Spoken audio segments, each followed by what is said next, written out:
Today is Tuesday, December 15th, and welcome to another episode of Legal Briefs. I am Wes Austin. I'm a lawyer doing my best to keep you updated on all the latest legal news. The main story we'll be talking about today is out of the Wisconsin Supreme Court. So just yesterday, they tossed the lawsuit by Donald Trump, but it was a close decision, 4-3. So we'll be talking about that in just a minute. First, let's give you a few updates on a few other cases, all right? A quick update on the Linwood case from down in Georgia. On Friday, December 11th, the United States Supreme Court just docketed that case. Now, as you might recall, this lawsuit was filed, Linwood against the Georgia Secretary of State. I believe that was filed on November 13th.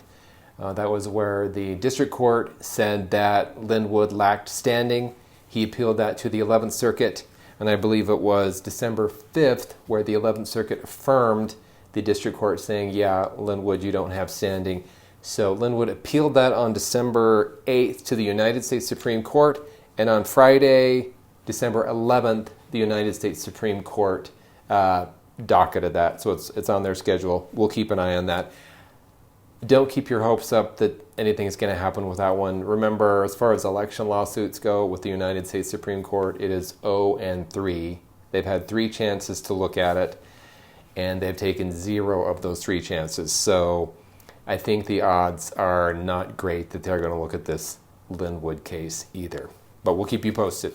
Then on Saturday, December 12th, the Georgia Supreme Court declined to hear an election lawsuit that had been filed by Donald Trump. So this lawsuit was filed on December 4th by Donald Trump, and they alleged that in Georgia they were violating Georgia state law as well as the Constitution in some of the voting procedures that they were following. So then the Trump team appealed to the Georgia Supreme Court, and on Saturday, December 12th, the Georgia Supreme Court said there has not been a final judgment that you can appeal to us. So they dismissed it. Okay, then on Saturday, December 12th, a federal district judge in Wisconsin dismissed a lawsuit that had been filed by Donald Trump in Wisconsin. Donald Trump had filed this lawsuit on December 2nd against the Wisconsin Election Commission, and he was alleging that because of some guidance given with regard to absentee ballots, they violated the U.S. Constitution. Now, the district court judge disagreed, and he said, no, they did not violate the Constitution, and he dismissed the case. He did say that the legal arguments by Donald Trump fail as a matter of law and fact. And the judge also said this: this is an extraordinary case. A sitting president who did not prevail in his bid for re-election has asked for federal court help in setting aside the popular vote based on disputed issues of election administration, issues he plainly could have raised before the vote occurred. This court has allowed plaintiff the chance to make his case, and he has lost on the merits. Then, of course, here from the order, you can see that it was dismissed with prejudice. And the last case we're going to talk about, yesterday, Monday, December 14th, the Wisconsin Supreme Court dismissed the case that had been filed by Donald Trump. Now, this was actually a case filed by Donald Trump against Joe Biden, so it was Trump v. Biden. But it was a close decision, 4-3.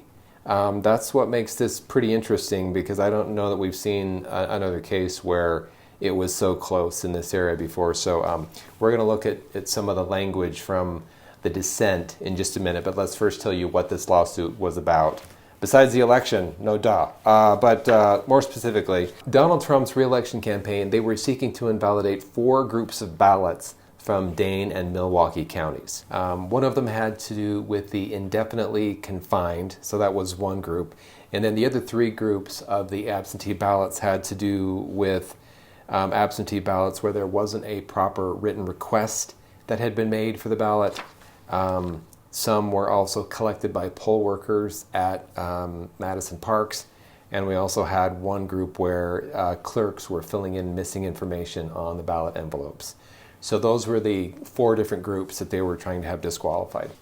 So out of those 4 groups of absentee ballots, the Wisconsin Supreme Court said, and this is a 4-3 decision again, but they said one of those just lacked merit entirely, and then the other 3 you couldn't bring because of the doctrine of laches. Here's what they said. The challenge to the indefinitely confined voter ballots is meritless on its face, and the other 3 categories of ballots challenged fail under the doctrine of latches. So the doctrine of latches, that's where they just waited too long. That sounds kind of familiar though, doesn't it? That's what the Pennsylvania Supreme Court did in their case. They said that they waited too long, and so because of the doctrine of latches, they couldn't bring it and dismissed it. So anyway, maybe they looked at that opinion and just thought, hey, that looks good and it's easy, let's do that.